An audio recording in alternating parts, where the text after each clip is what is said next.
Some of you might be wondering, Melanie, why are you wearing a dress every single day?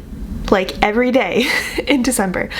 Well, it all started back in 2014. I noticed on Instagram that my friend Marissa was posting all of a sudden all these pictures of her wearing a dress, and then in the photo captions she had all these captions about modern slavery and using the hashtag Dresscember and hashtag it's bigger than a dress. And it was so inspiring to me. The more that I learned about it, I learned more about the organization, learned more about human trafficking.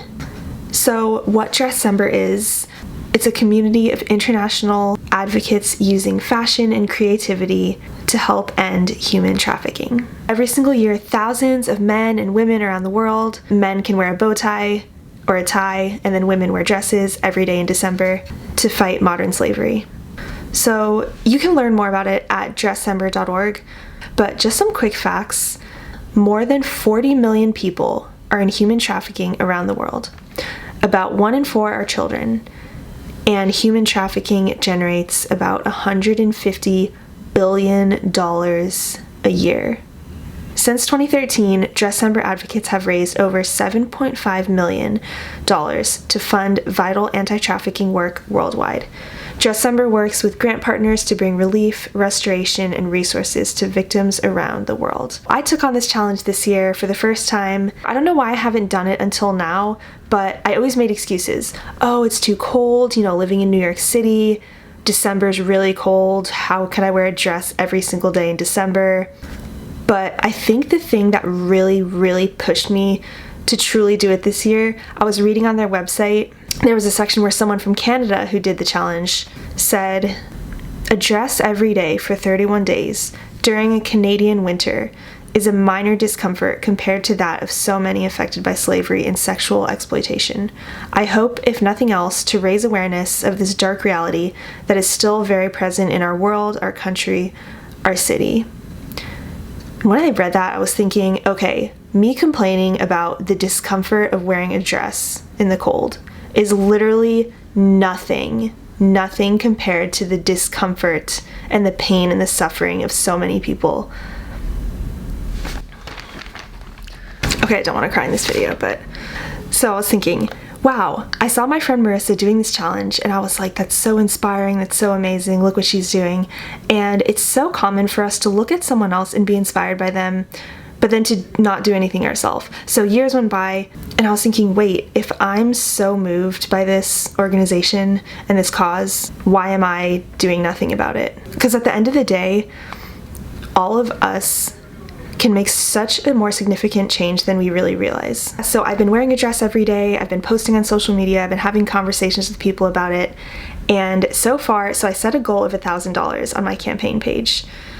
My goal was more to raise awareness and just get conversations starting and more people to start thinking about this issue, but it's really great to raise money too, and the work that Dresscember does is so amazing.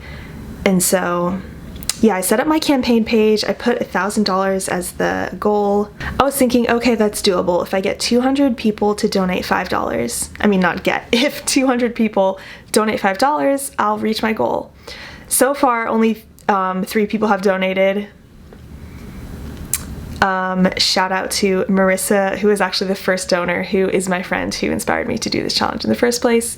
And then my old coworker, Melanie, who actually has my name. And then a third anonymous donor. So I have $25 so far, and I would love to get closer to my goal. So if anyone watches this, just please consider sacrificing your Starbucks today and maybe put that $5 toward a really amazing cause. Also, I don't see any of this money, by the way. It just goes straight to the organization. So you're not giving me money.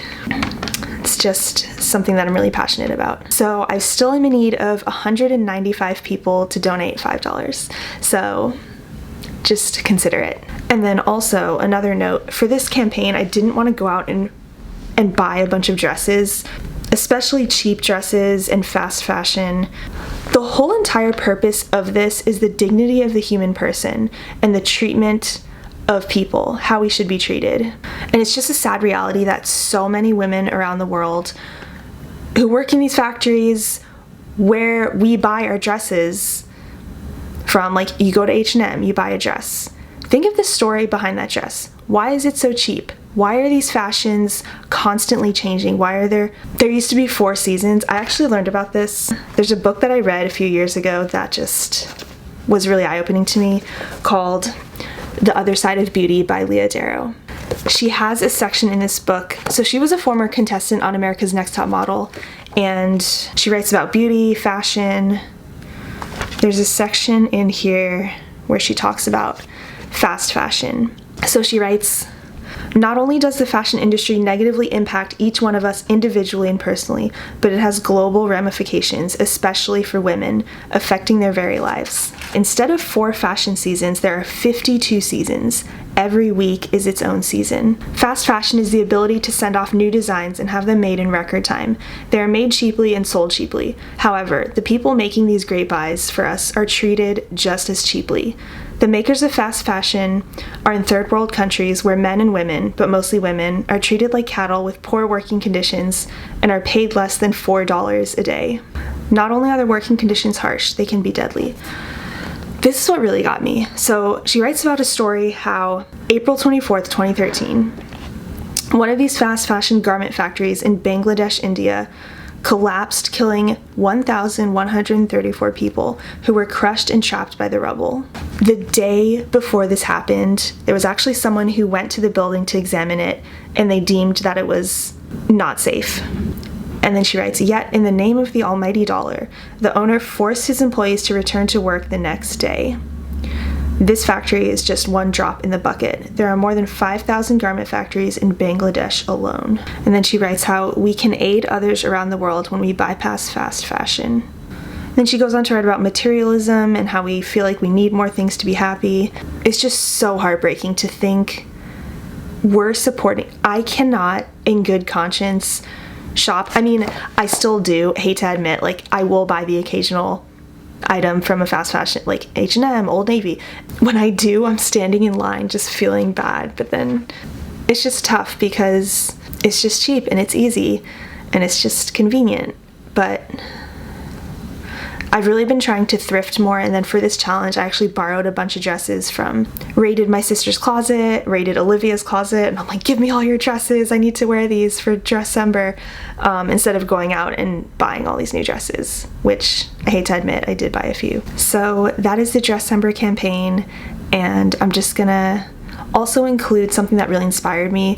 The person who founded this movement, her name's Blythe Hill. She has a TED Talk, and I highly encourage watching the TED Talk to learn more about her and how this all started. So yeah, it's super inspiring, and I encourage everyone to just do more research, learn more, and also donate to my campaign.